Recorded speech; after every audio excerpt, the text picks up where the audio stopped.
For your testimony. We do have a video I'd like to show. This is of Mrs. Akpen, a survivor of the Yelewata massacre. She lost 5 of her children. The baby in her hands is her one remaining child, but she and so many others who were slaughtered that day, her family. We hear from them, we hear from her, the priest in the picture, that the horror is, the PTSD from that is just unthinkable. And so I just want to, it's a very short but very powerful video. Good afternoon, good evening. It depends on where you're watching us from. I am Reverend Father Philip Apple, the coordinator of the Foundation for Justice, Development and Peace, FJDP, of the Catholic Diocese of Makurdi, Benue State, here in Nigeria. I am here with one of the survivors of the Yelewata massacre of 13th of June 2025 here in Nigeria, where we lost over 200 lives in a single night. So she is here to be witness as one of the survivors of that grave attack. So we'll listen to her.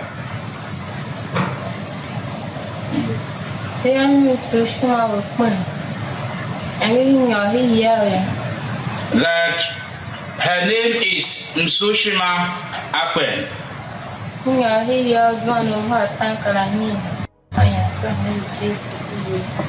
That when they went into sleep that fateful night, around 9 p.m., the Fulani terrorists attacked them where they were sleeping. That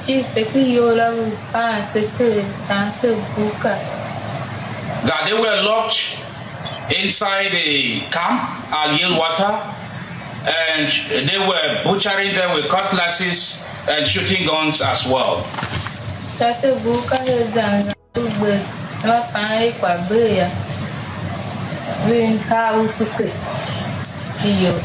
When they thought all had finished at some point in time, they poured petrol on the building, and most of the majority of them were set ablaze.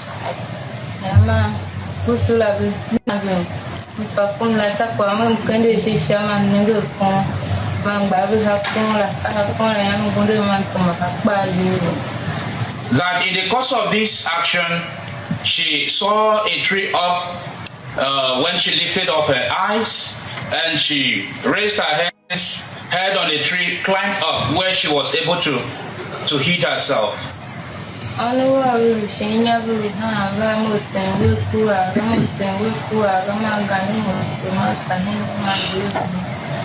That her 5 children that she left below were crying, and in her presence they were being slaughtered by the terrorists. Testimony. Okay.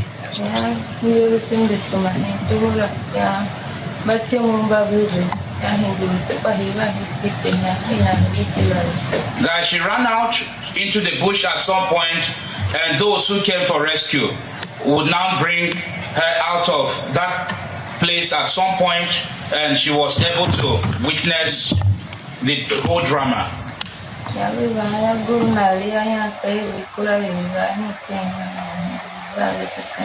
And when the people came, they were now relocated to a new camp. So thank you very much.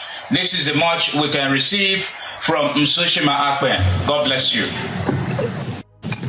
Thank you very much.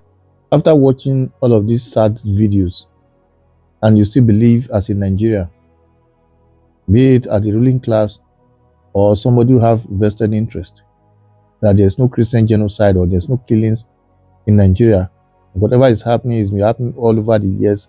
It's not special. That insecurity is one challenge that is ravaging the entire world, not Nigeria in particular alone.